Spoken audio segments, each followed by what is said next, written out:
현대인의 제일 큰 관심이 뭐냐 그러면 대부분 두 가지를 많이 이야기해요.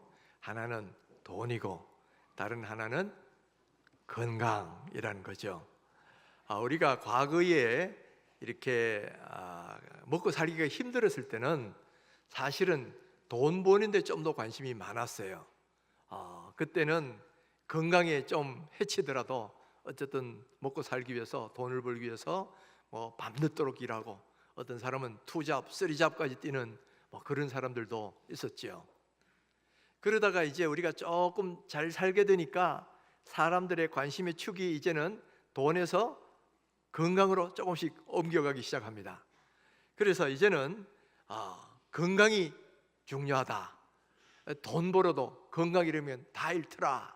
그래서 이제는 건강으로 많은 관심들이 이제 옮겨갑니다.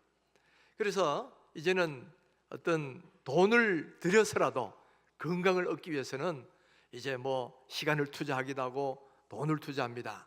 그래서 이렇게 시간을 내서 등산을 가기도 하고, 헬스장에 가서 헬스를 하기도 하고, 또 그 다음에 비싼 돈을 들여서라도 몸에 좋다 그러면 영양제를 사 먹기도 하고 보약을 사 먹기도 하지요. 그래서 요즘 나오는 말이 뭐냐면은 돈을 잃으면 조금 잃는 것이고, 명예를 잃으면 많이 잃는 것이고, 건강을 잃으면 모든 것을 잃는 것이다. 그런 말도 있어요. 사실은 건강을 잃는다고 모든 걸 잃는 건 아닌데 상대적으로 그만큼 그렇다는 거예요. 그러다 보니까 이제 이 사람들의 관심에 맞춰서 언론들도 그런 걸 많이 보도를 하죠. 그래서 언론에 보면 건강과 관련된 자료들이 많이 쏟아집니다.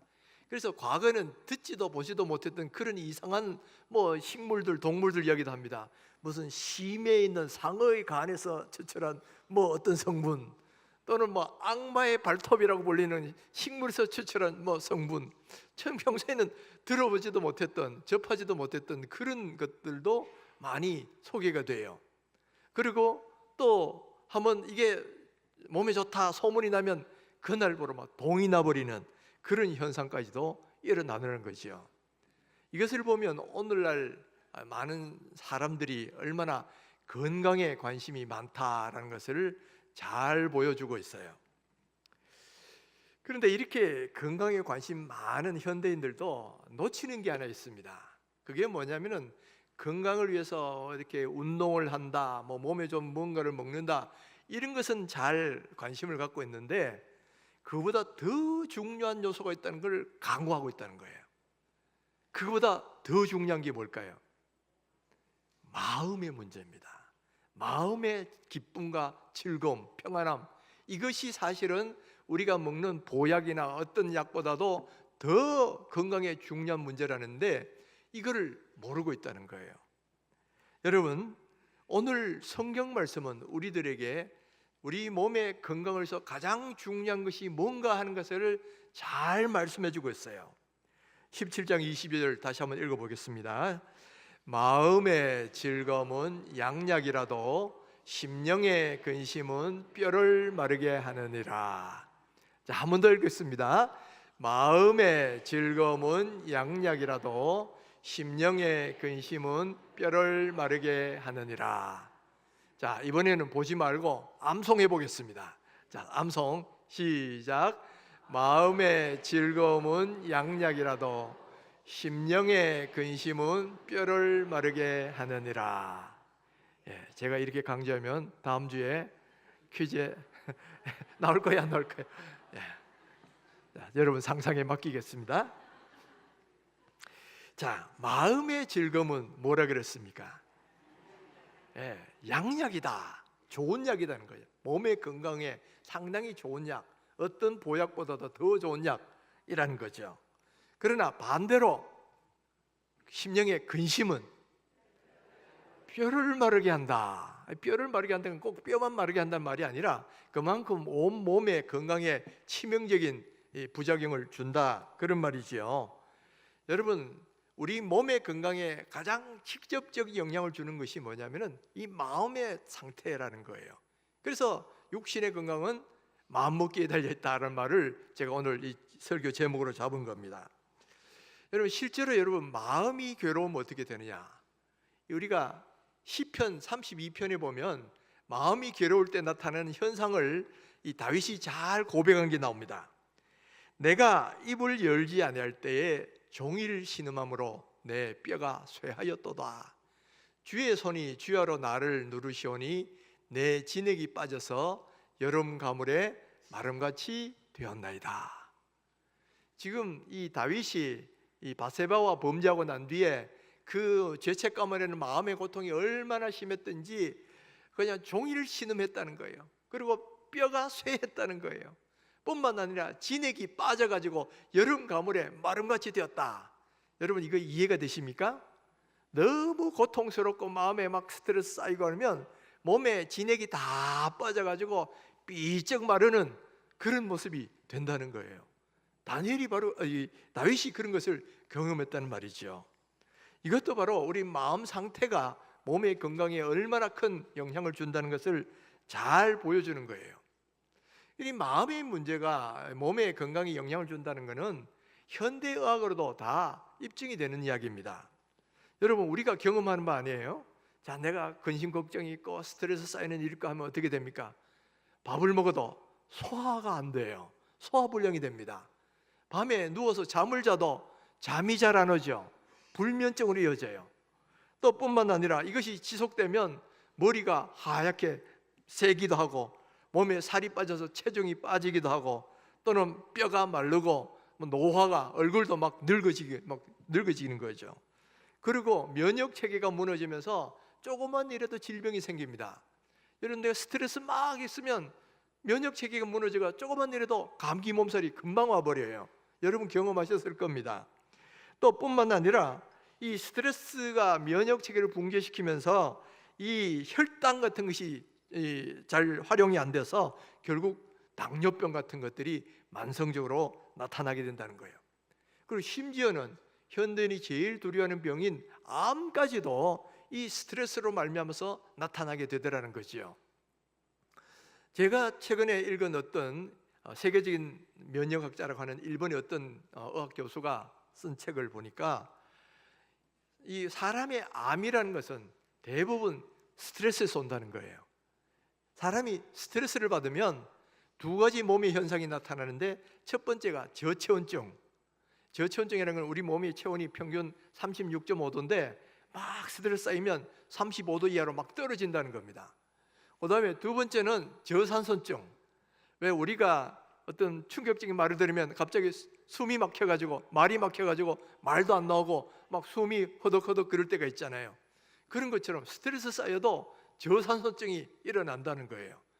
그러니까 이 두 가지 현상이 일어나면 우리 몸이 거기에 반응을 해서 적응을 하려고 하는데 그 과정에서 나타나는 병이 암이라는 거예요. 그래서 암을 막으려면 어떻게 하냐? 이 사람에 따르면 두 가지를 막아줘야 된다는 겁니다. 먼저는 저체온증 현상을 막아주려면 이렇게 운동을 해서 체온을 높이거나 아니면 따뜻한 목욕을 자주 하거나 그래서 체온을 높여줘야 되고, 두 번째 저산소증은 심호흡을 해서 산소 공급을 자주 시켜줘야 된다는 거예요. 우리가 몸에 산소가 부족할 때 하품이 나오잖아요. 하품도 심호흡의 일종인 거예요. 그런 심호흡을 자꾸 해줘서 몸에 산소 공급을 해주면 이 저산소증을 막아서 암을 예방할 수 있다, 뭐 그런 이야기였어요. 그런데 이렇게 저체온증, 저산소증을 막는 것도 중요하지만 그것의 근원인 원인이 뭐예요? 스트레스 아니에요. 그러니까 그 마음의 문제를 해결해 주면 사실 이 문제가 원천적으로 치료가 될 수 있잖아요. 그러니까 여러분 마음을 다스리면 결국은 암도 고칠 수 있고 예방할 수 있고 또 모든 문제를 해결할 수 있다는 거죠. 바로 이런 마음이나 이 스트레스가 몸의 건강에 치명적인 영향을 준다는 것은 이미 과거의 이 고대 선조들도 대부분 어느 정도는 다 알고 있는 내용입니다. 여러분 고대 고사성어 가운데 단장지혜라는 말이 있어요. 단장지혜. 이것은 창자가 끊어지는 슬픔이다라는 그런 뜻인데 여기는 고사가 있습니다. 중국 고대 진나라의 이 환원이라는 장군이 이 저기 사천성에 있는 이 성한 제국을 치러 이제 배에 군사들을 싣고 양자강을 거슬러 올라가는 거예요. 근데 양자강 중간쯤 가면 삼협이라는 폭이 좁은 협곡이 있는데 거기에 이렇게 이 식물들이 쭉 덩쿨이 내려져 있는데 아이 원숭이가 막 놀고 있는 거예요. 근데 그 밑을 지나가던 병사들이 새끼 원숭이를 이렇게 잡아가지고 데리고 가는 겁니다. 그랬더니만 그 새끼를 잃은 어미 원숭이가 막 깍깍 울면서 계속 쫓아오는 거예요. 그래가지고 며칠 동안 수천 리를 갔는데 계속 따라오다가 배가 드디어 이 포구에 도착하니까 이 어미 원숭이가 배에 뛰어드는 거예요. 뛰어들면서 막 깍깍 울면서 막 이렇게 했는데 새끼를 가지는 못하고 그 자리에서 그만 죽어버리더라는 거예요.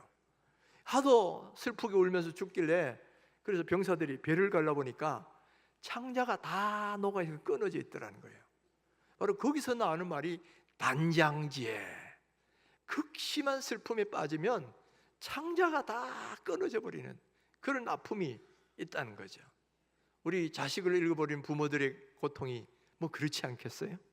그러니까 그런 슬픔에 빠진 사람들은 대부분 건강이 다 안 좋아요.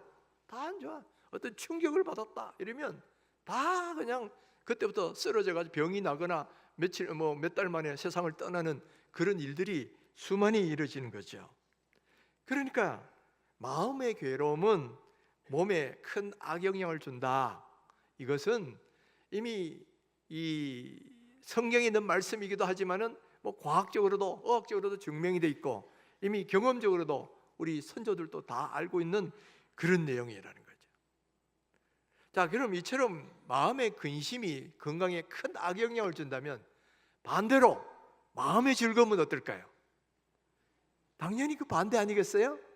이 근심이 몸의 건강에 악영향을 준다면 마음의 즐거움은 반대로 몸의 건강에 상당히 도움이 될 거란 말이에요.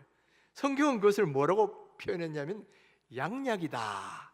마음의 즐거움은 몸에 좋은 약이다. 그렇게 이야기를 하죠. 그러니까 우리가 기쁘고 즐거운 가운데 있으면 건강한 사람은 더 건강해지고 몸이 아픈 사람은 그 병이 낫게 되더라 하는 거예요. 낫게 되더라. 우리 옛말에도 일소 일로라는 말이 있어요. 이게 한 번 웃을 때마다 그만큼 젊어지고, 웃을 소자가 젊을 소자로 바뀌죠. 그 다음에 일로 한 번 화를 내면 그만큼 늙어진다. 이것도 사실은 다 이 오늘 성경하고 다 상통하는 말 아니에요. 그러니까 내 마음의 웃음과 또 환을 내는 그것은 그만큼 내 몸의 건강에 치명적인 영향을 준다라는 것을 이야기해 주는 그런 말이에요. 지난번 우리 행복축제 때 강사로 오셨던 분 가운데 웃음 박사라고 하시는 이요셉 소장님이라는 분이 오셔서 웃음 치료에 대해서 말씀해 주신 적이 있죠. 이분에 따르면 웃음은 만병의 치료약이다, 뭐 그런 이야기를 한 게 있었어요. 그래서 우리가 즐겁지 않고 뭐 이렇게 답답할 때도 억지로라도 웃게 되면 그 뇌는 마치 그게 진짜 웃음인 것처럼 그렇게 인식을 한다는 거예요. 그래서 뇌 작용이 그대로 똑같이 나온다는 거죠. 제가 그 얘기를 들으니까 이게 좀 의심이 좀 들더라고요. 이게 사실인가? 그래가지고 인공지능 챗GPT에 물어봤어요. 야, 이렇게 억지로도 웃으면 뇌는 똑같이 반응하느냐? 이게 사실이냐? 물어보니까 사실이다 라고 답을 해요. 거기서 답을 하기를 일반적으로 웃으면, 웃음과 같은 긍정적인 표현을 지으면 우리의 뇌는 엔돌핀이라는 행복 호르몬을 분비시킨다는 거예요. 그래, 이런 호르몬이 나오면 기분이 좋아지고 스트레스가 줄어들고 뭐 이런 현상이 일어나는데, 그런데 억지로 실제로 뭐 기쁘지 않는데도 억지로 막 웃으면 그래도 우리의 뇌는 같은 긍정적인 작용으로 인식을 한다는 거예요. 그래서 실제로 실험을 해봤다는 겁니다. 어떤 참가자들에게 억지로 막 웃으라고 해보고 그리고 나오는 반응을 한번 쭉 측정을 해보니까 실제로 스트레스가 감소되고 정말 좋은, 몸에 좋은 어떤 호르몬이 분비가 되더라는 거죠.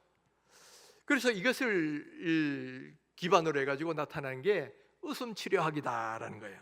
웃음은 바로 전반적으로 자율신경계에 긍정적인 영향을 줘가지고 긴장을 완화시키고 심장 박동수를 늦추고 또 스트레스를 줄여주는 효과가 있다. 그래서 임상치료에도 웃음이 많이 사용된다. 이게 그 인공지능의 답이더라고요. 그런데 그걸 하는 가운데 제가 새롭게 발견한 사실이 하나 있었어요. 그게 뭐냐면은 이 웃음 치료 효과를 처음 발견하고 웃음 치료라는 분야를 이 학문으로 처음 체계화시킨 사람이 있는데, 미국의 스탠포드 의과대학의 정신과 교수인 윌리엄 코슨이라는 교수라는 거예요. 윌리엄 코슨 교수. 그런데 이 사람이 어떻게 이 원리를 발견했나 하니까, 이 사람도 오랫동안 치료하지 못하는 만성병이 하나 있었다는 거예요. 만성병이 있었는데 성경을 읽다 보니까 바로 오늘 이 잠언 17장 22절을 읽은 거예요. 마음의 즐거움은 양약이라도. 이제 이거를 딱 읽는 순간에 마음의 즐거움이 좋은 약이 된다면 그러면 내가 자꾸 한번 웃고 막 이렇게 해보자, 마음을 자꾸 즐겁게 해보자 하고 계속 노력했더니만 그 만성병이 싹 고쳐지더라는 거예요. 그래가지고 거기에 착안을 해가지고 자기 경험에 근거해가지고 웃음 생리학이라는 분야를 만들었어요. 웃으면 몸에 생리적으로 어떤 기제가 일어나고 어떤 엔돌핀이 나오고 뭐 이러면서 어떻게 몸에 치료가 일어나는지 이거를 의학적으로 체계화시켜가지고 웃음 생리학이라는 걸 만들었고, 그게 이제 웃음 치료의 기저가 근거가 된 거죠. 여러분, 그러니까 우리의 웃음과 즐거움이 우리 몸의 모든 생리 변화를 일으키면서 좋은 쪽으로 이렇게 자꾸 바꾸어준다는 건데, 그러니까 여러분, 우리가 건강한 삶, 행복한 삶을 살려면 자꾸 웃어야 됩니다. 지금 여러분들 표정을 제가 이래 보면 웃음이 넘치는 분도 있겠지만 얼굴이 막 굳어가지고 오늘 목사님 무슨 말 하냐 뭐 이런 분들도 조금 있으신 것 같아요. 여러분들 얼굴 좀 펴셔요. 예, 그리고 마음을 부드럽게 푸근하게 만드시고 자꾸 얼굴에는 웃음을 한번 해보시란 말이에요. 그러면 특히 안 좋을수록 억지로도 웃으라 그랬어요. 그래서 지난번에 그 이효수 소장이 막 웃는 걸 실습을 했잖아요. 우리 오늘도 한번 해보십시다. 자, 저를 따라서 한번 웃어 보십시다. 하하하하 하하하하. 예, 그거보다 조금 더 이번에는 막 손뼉도 치고 옆 사람 막 어깨도 치면서 한번 크게 한번 웃어 봅니다. 시작.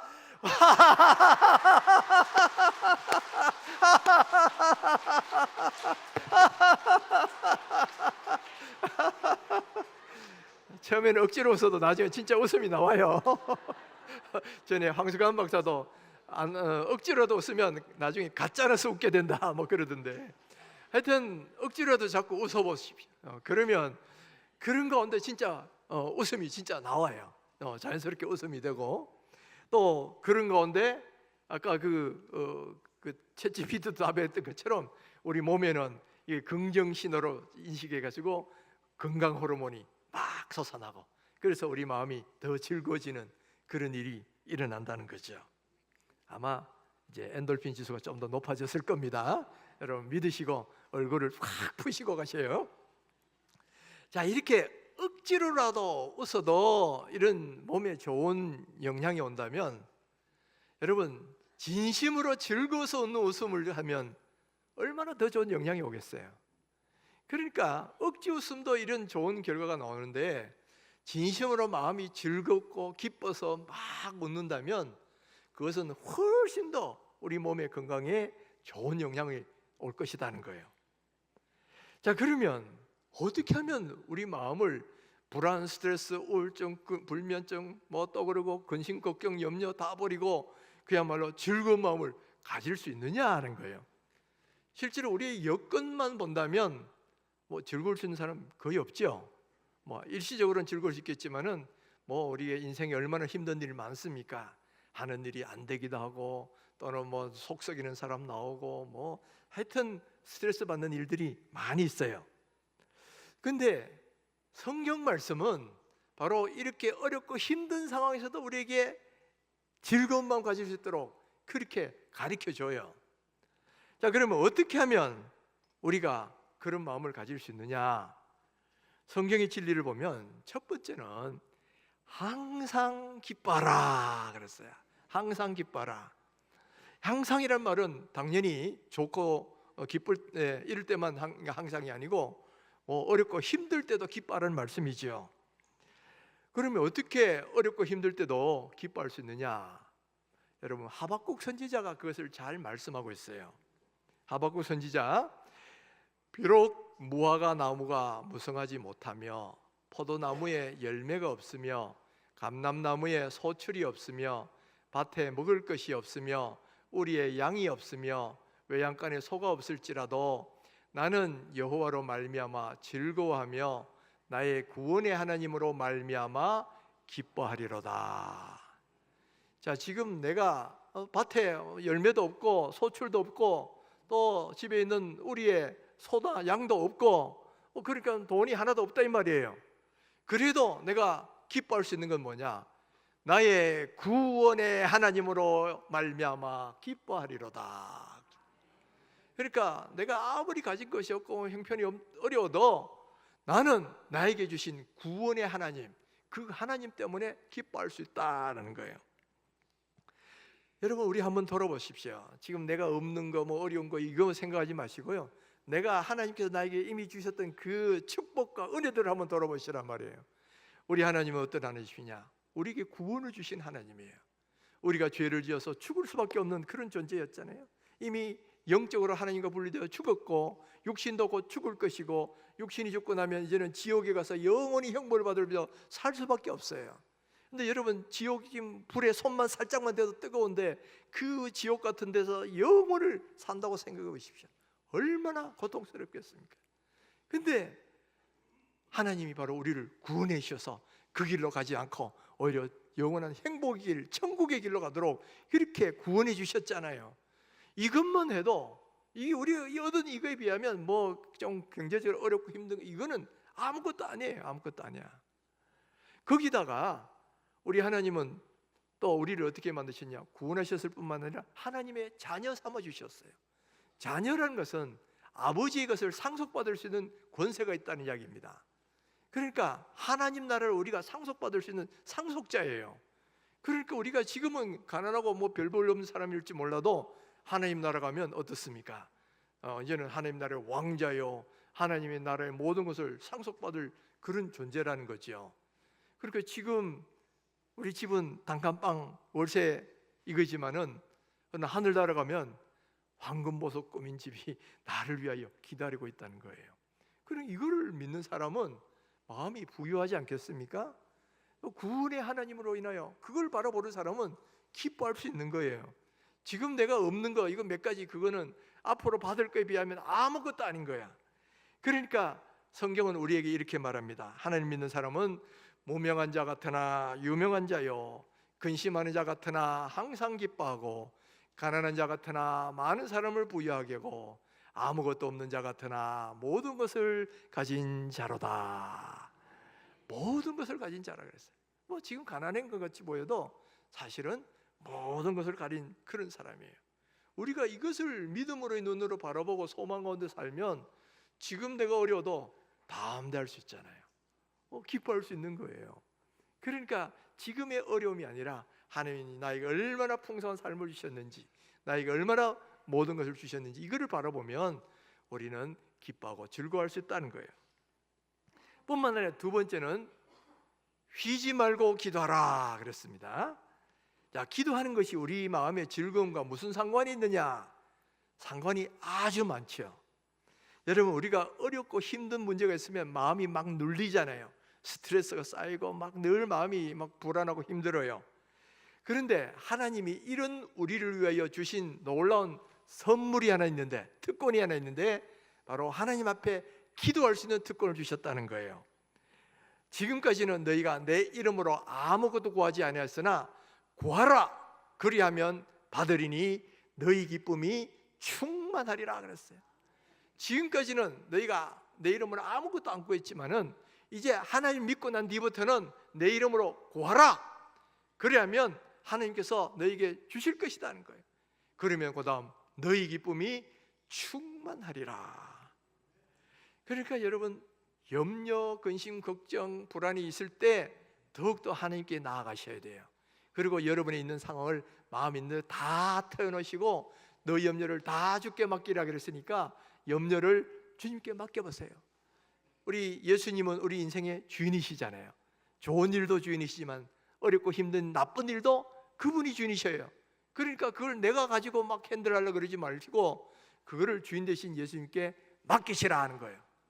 맡기면 어떻게 됩니까? 너희 기쁨이 충만하리라. 그때부터는 염려, 근심, 걱정이 사라지고 평안하게 되고요, 또 하나님 주신 기쁨이 막 생겨나게 된다는 거예요. 심지어 이거는 응답을 받아서 기쁜 게 아니라 응답 받기 전에도 기도하고 나면 마음에 평안이 오게 돼요. 한나가 기도하고 난 뒤에 다시는 수색이 없었다 그러잖아요. 아직 아들 주시지도 않았는데 벌써 그 마음에는 기쁨과 평안이 왔다는 이야기예요. 그러니까 우리가 항상 쉬지 말고 기도하라 하는 것은 여러분, 우리 마음의 즐거움과 기쁨을 위해서 대단히 중요한 요소다. 어렵고 답답하고 힘들 때 주님 앞에 맡기면 주님께서는 우리의 마음을 기쁨의 마음으로 바꾸어 주신다는 거예요. 이걸 믿으시기 바랍니다.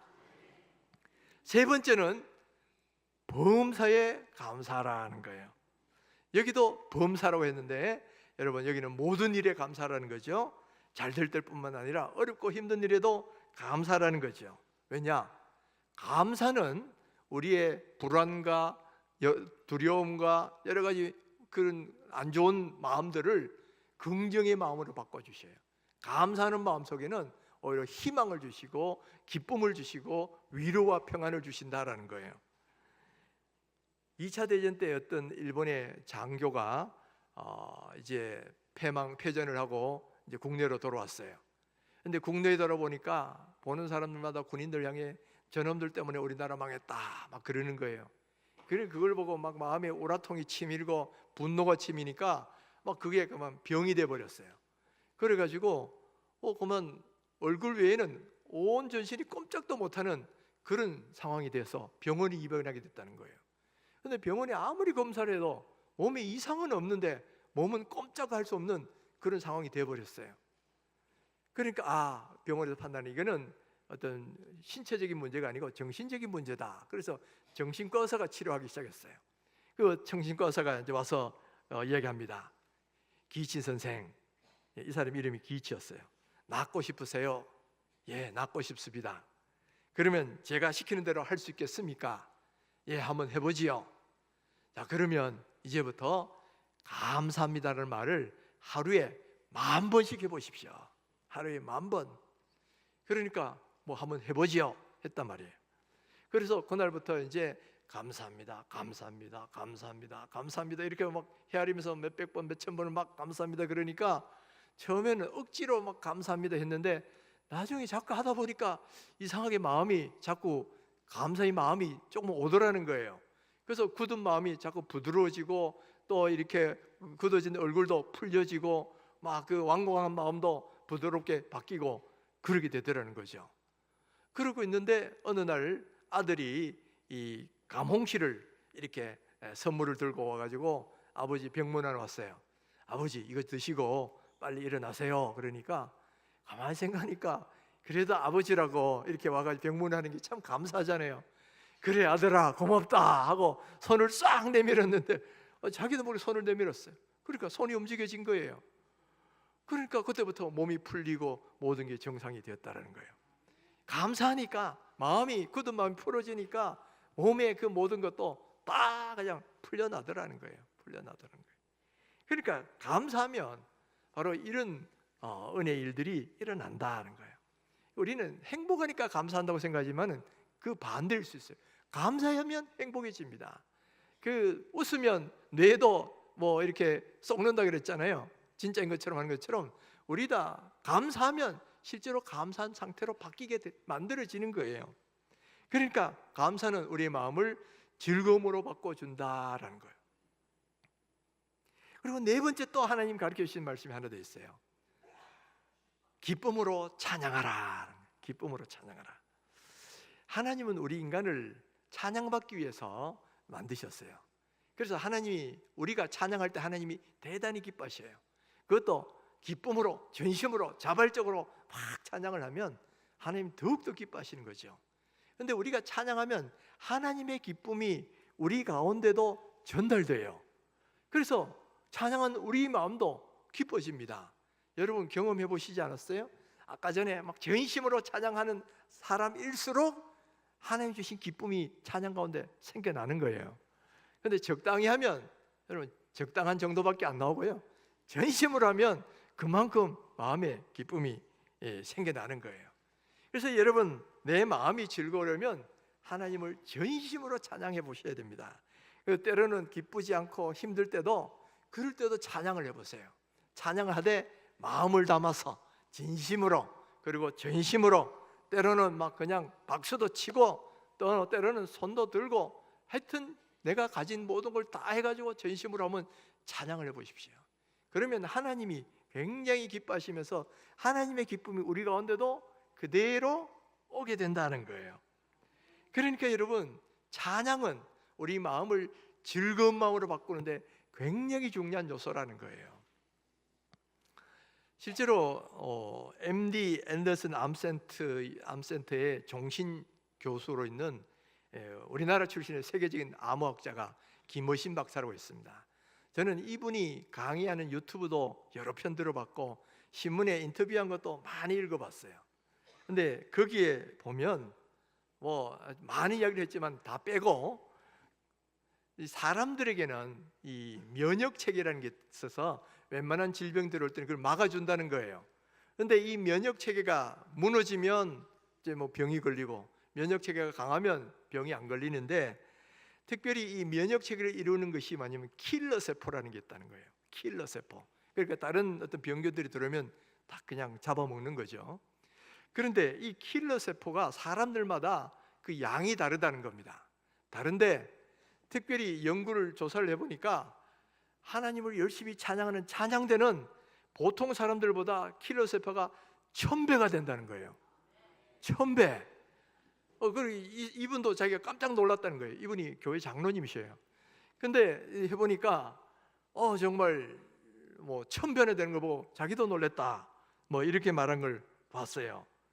그러니까 열심히 찬양하면 그만큼 면역 세포도 많아지고 킬러 세포도 많아지고, 병이 와도 병이도 잘 안 걸리고, 또 걸린 병도 빨리 낫고, 그런 현상이 일어난다는 거예요. 그러니까 여러분 정말 병에서 낫기를 원하고 평소에 건강하기를 원하면 찬양할 때 열심히 찬양하셔야 돼. 손뼉도 치고 손도 흔들고 막 힘있게 전심으로 찬양해 보세요. 그러면 답답한 마음, 막 얼그러진 이런 얼굴 갖고 왔다가도 찬양하는 건데 나도 모르게 마음이 막 기뻐지고 뭐 하나님 주시는 기쁨이 막 솟아나죠. 그러면 몸도 건강해지고 또 은혜도 넘치게 되고 그렇게 된다는 거예요. 그래서 어떤 의학 전문가가 통계를 내보니까 그런 통계가 나오더라는 겁니다. 매주일마다 이렇게 교회에 나서 예배하는 사람은 그렇지 않는 사람보다 평균 수명이 7년이 더 오래 살더라. 7년 더 오래 산다는 거예요. 여러분 열심히 운동해서 7년 더 오래 살게 만들 수 있겠습니까? 그거보다도 이렇게 찬양 열심히 하고 기쁨으로 찬양하면 그게 우리의 마음을 바꿔서 오히려 더 건강하게 만드는 그런 요인이라는 거죠. 근데 더 놀라운 건 뭐냐면 흑인은 14년을 더 오래 살더라는 거예요. 그러니까 교회 다니는 흑인하고 교회 안 다니는 흑인은 차이가 더 심해가지고 14년이 다르다는 거예요. 왜 그럴까 보면, 왜 흑인들 가운데는 좀 경제적 형편이 어려우니까 마약하고 뭐 이런 사람들 있잖아요. 그런 사람 일찍 죽을 수밖에 없는 거고. 근데 교회 나오는 사람은 뭡니까? 흑인들이 오히려 더 찬양해도 더 열정적으로 하잖아요. 저기 아프리카 우간다에 가보면 이 예배 시간에 예배하는 이 사람들이 얼마나 흥인지, 예배 시간이 3시간이에요. 그중에 한 2시간은 계속 일어나서 찬양하고 춤추고 막 그런단 말이에요. 그러니까 그런 가운데서 이 마음에 즐거움이 생기고 이 모든 그 스트레스가 다 날아가는 거 아니겠어요? 그러니까 흑인들은 오히려 그 교회 다니는 사람하고 안 다니는 사람 차이가 이렇게 더 많아져 가지고 14년의 차이가 있더라는 거예요. 아, 대단하죠. 그러니까 하나님을 전심으로 찬양하면 그만큼 우리의 마음이 즐거워지고 또 몸도 건강해진다라는 것을 통계적으로 말하는 거죠. 그러니까 이것도 하나님을 잘 섬기는 사람에게 주시는 또 다른 축복인 거죠. 제일 큰 축복은 구원의 영의 축복이고요, 그다음 덤으로 주시는 축복이 땅에서 하는 일도 잘 되고 건강하게, 영혼이 잘 된 같이 범사도 잘 되고 강건해진다 그랬으니까 바로 그런 건강의 축복도 따라온다는 거죠. 아멘입니까? 여러분, 지금 아직도 얼굴이 일그러져 있는 분, 굳어져 있는 분들 한번 자기 얼굴을 한번 보셔요. 그래서 내 얼굴이 이만큼 굳어 있다는 것은 내 마음이 굳어 있다는 증거고, 아직도 내 마음속에 뭔가 불만이 가득하거나 아니면 기쁨이 없다는 그런 증거예요. 그러니까 여러분들 거울을 한번 보셔서 내 지금 얼굴 표정이 어떤가. 얼굴 표정은 마음에서 나오는 겁니다. 마음에서 나오는 건데, 내 얼굴 표정이 이렇다, 말이 거칠다, 이거는 전부 마음이 뭔가 거칠다, 부드럽지 못하다, 기쁨이 없다, 바로 그런 증거예요. 그리고 마음이 그렇다는 건 또 뭐냐, 하나님과의 관계가 조금 뭔가 문제가 있다, 그런 뜻도 돼요. 그래서 하나님과의 관계가 영혼이 잘 되면요, 영혼이 건강해지면 마음도 당연히 따라서 건강해져야 되고, 그리고 따라서 몸도 건강해져서 전인적으로 건강해지는데, 그 중에 어느 하나가 뭔가 펑크가 나 있다 그러면 뭔가 문제가 있다, 이렇게 볼 수가 있어요. 그래서 여러분들 한번 우리 자신을 한번 쭉 한번 보시고, 거울에 비친 내 모습을 한번 보시면 나는 지금 어떤가, 내 마음이 기쁨으로 있는가, 아니면 늘 불평불만, 그래서 얼굴이 굳어져 있는가 한번 보셔요. 보셔서 정말 하나님, 내 마음을 바꿔주시고 내 얼굴 표정까지도 다 바꾸시고 늘 입에서는 감사와 찬양, 그리고 내 마음에는 기쁨과 즐거움 넘쳐나게 해달라고 여러분 그렇게 기도해 보십시오. 그럼 하나님께서 여러분 마음도 바꿔주실 것입니다. 그런 의미에서 보면 여러분, 몸의 건강도 마음의 건강이 중요하다는 걸 알 수 있어요. 잠언 4장 23절에 보면 무릇 지킬 만한 것보다 더욱 내 마음을 지키라, 생명의 근원이 이에서 남이니라 그랬어요. 이 말씀은 사실은 영적인 의미를 많이 담고 있는 말이지만은 또한 건강의 측면에서도 마찬가지예요. 마음을 지켜야 육신의 생명도 다 여기서 나오는 거예요. 마음을 잘 즐겁게 만들면 내 생명도 길어지고 건강해지고, 그러나 내 마음이 괴로움과 답답함과 막 불평불만으로 가득 차 있으면 내 마음 속에서부터 이미 마음을 지키지 못했기 때문에 벌써 몸의 건강도 이상이 오고 생명도 짧아지게 된다는 거예요. 그러니까 무릇 지킬 만한 것보다 더욱 내 마음을 지키라. 어떻게? 바로 내 마음이 하나님 안에서 기쁨과 즐거움으로 가득 차도록 그렇게 내 마음을 지키시라는 거예요. 그럴 때 영적인 하나님 관계에 오는 영적인 생명도 얻어지고 또 마음의 평안도 얻어지고, 그러면서 우리 육신의 건강까지, 육신의 생명까지 길어지는 그런 은혜가 있을 것입니다. 오늘 하나님 주신 그 은혜들로 우리 마음을 가득히 채우셔요. 그래서 우리 마음이 기쁨과 즐거움으로 가득 채우시고, 그래서 우리가 영도 건강하고 마음도 건강하고 몸도 건강한 그런 기쁨의 삶을 사시기를 주님의 이름으로 축원합니다.